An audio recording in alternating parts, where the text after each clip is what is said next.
exactly what you want to see. Let's run this puppy in. Score a touchdown and tie this game. Life, run for your life, touchdown on one play. Worked on this in practice. Touchdown. It's up to Kelvin Benjamin. This is all you, buddy. Kelvin Benjamin for a touchdown.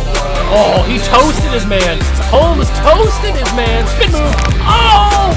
Oh!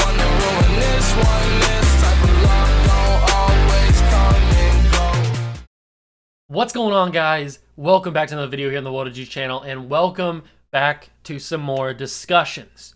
Now, today's video was supposed to be the second half of my like two-part mini thing that I was doing, where I was building an offensive and defensive core with just $12.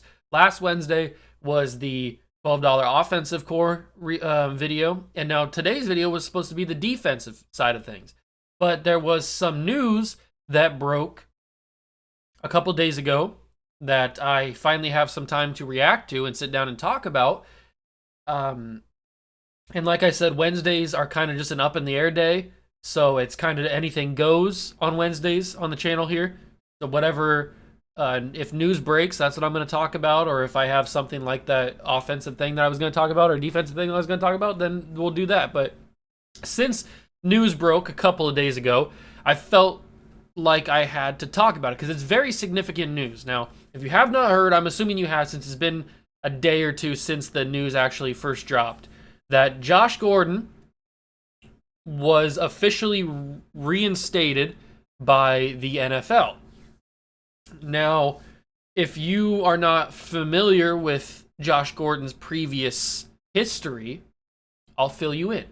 So back in 2012, Josh Gordon was taken in the second round of the 2012 supplemental draft by the Cleveland Browns.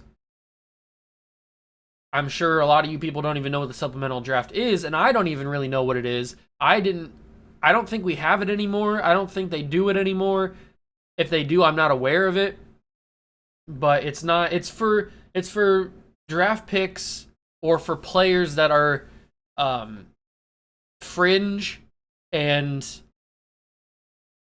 troubled, I guess you could say, because the reason Josh Gordon was even in the supplemental draft was because he got kicked out of Baylor. So these problems that Josh Gordon has had stem all the way back to even college. So he was taken by the Browns in the supplemental draft. He had some amazing seasons in Cleveland. He was one of the best wide receivers in the league, at least top 3, maybe even top 5. Maybe I should switch that. He was at least top 5, maybe even top 3 is how I should say it.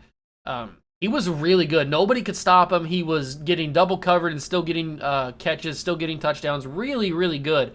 But then he got suspended. And after he got suspended, he was there for a while. He was in Cleveland for a while, but he was just suspended for a while. He missed like 2 full seasons, I think in like 2015 and 2016. I think he missed both of those full seasons from being suspended. And it's been an ongoing thing. And then in 2018, the Browns finally had enough, and they cut him. They let him go. And my favorite team, the New England Patriots, picked him up. They picked up Josh Gordon in 2018.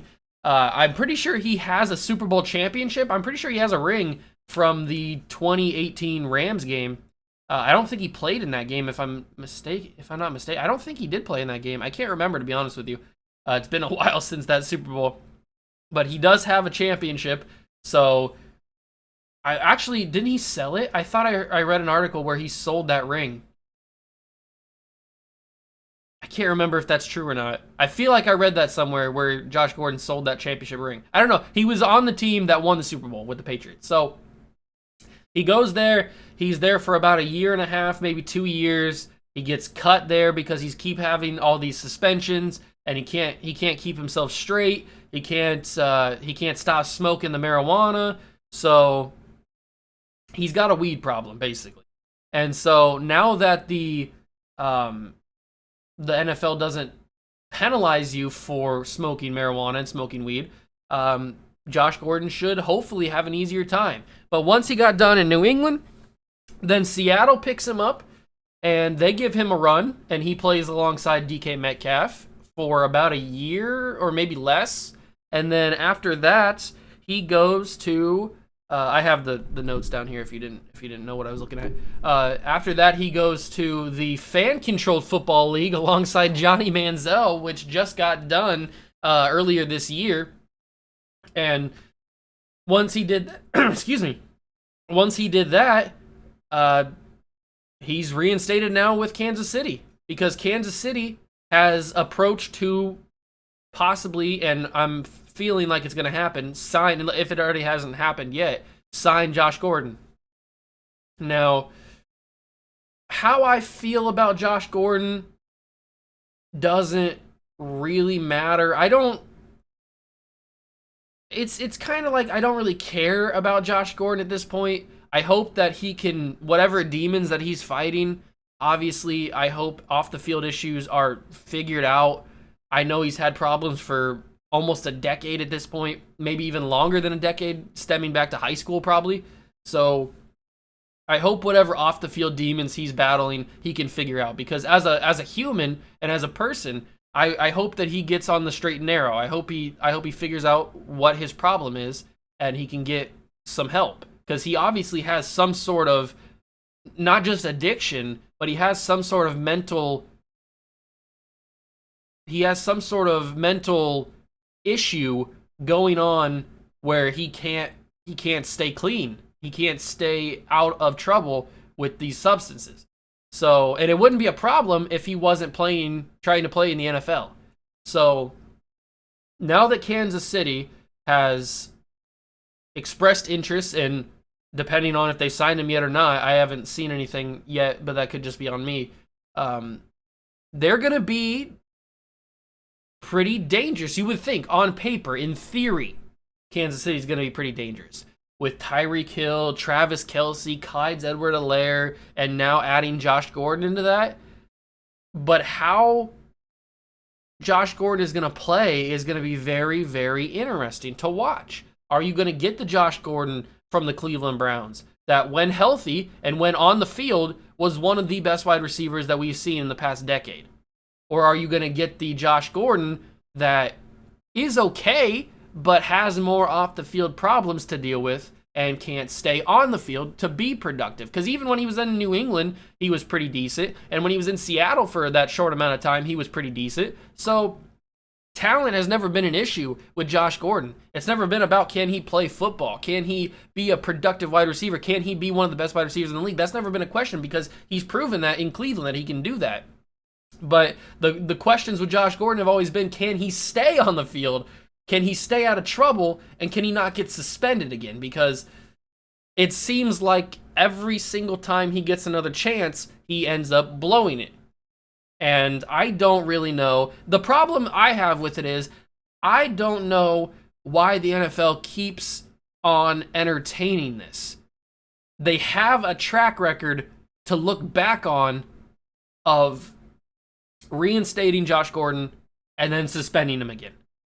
It's just a repeated pattern of bringing him back in and then suspending him again, and bringing him back in and suspending him again. It's a repeated pattern of consistency with Josh Gordon. If anything, you can say Josh Gordon's consistent, because he consistently gets back on the field and then subsequently gets back off the field with suspensions. So I've seen a lot of people saying that they're tired of seeing Josh Gordon because he's gotten 7, 8 chances instead of, like, I understand giving people second, maybe even a third chance, but this is like Josh Gordon's 6th, 7th, 8th chance at this, and he hasn't proven to anybody that he can stay on the field and stay clean.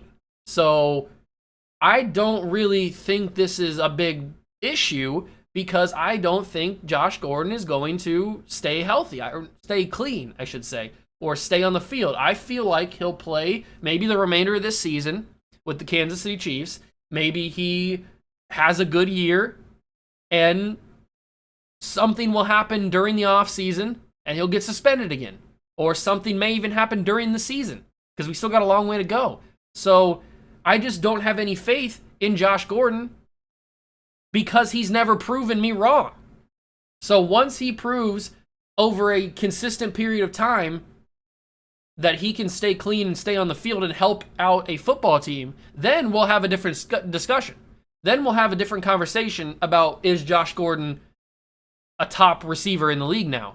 Because he is in his 30s. He hasn't played for a decent amount of time. And we can get to those conversations once he proves that he can beat these demons and not get suspended again. So until then, I don't really think this is a bad thing, only because I don't think it's going to last very long. I think Josh Gordon is going to do something to get suspended again, and I only think that, and I don't like thinking that, but there's no other way for me to think about it, because he's not given me any other way to think about it. He's always done the wrong thing. He's always gotten suspended. He's always gotten reinstated and then suspended again.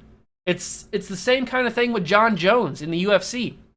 John Jones is known across the world to be an avid user of performance-enhancing drugs or weed or cocaine or anything. He does it all. And yet, the UFC continually let him in and let him fight. Now, he hasn't fought for a while because he had some even worse off-the-field issues just recently, but that's a whole different discussion. But when in the octagon, John Jones is probably the best UFC fighter of all time. But he can't stay clean. And it's the same conversation with Josh Gordon. Now, I'm not saying Josh Gordon's the best wide receiver of all time, obviously, but I'm just, the comparison with John Jones is the off-the-field stuff, or is the outside of the ring stuff, I guess you could say. So, until Josh Gordon proves me wrong and proves the whole world wrong, because everybody's just waiting for him to fail again, we can't have any discussions about is he a top receiver, because we don't know how long it's going to last. And I hate talking about it that way, but it's just the way it is, because he hasn't shown that he can change. He hasn't shown that he cannot that he can stay away from these drugs that are illegal in the NFL for a majority of his time in the NFL. So it is what it is, man. I don't think it's going to work out. I don't know why the NFL keeps entertaining this situation. If I was in the NFL making these decisions, I would just let him go. I wouldn't deal with it anymore, because he's proven that he can't control himself.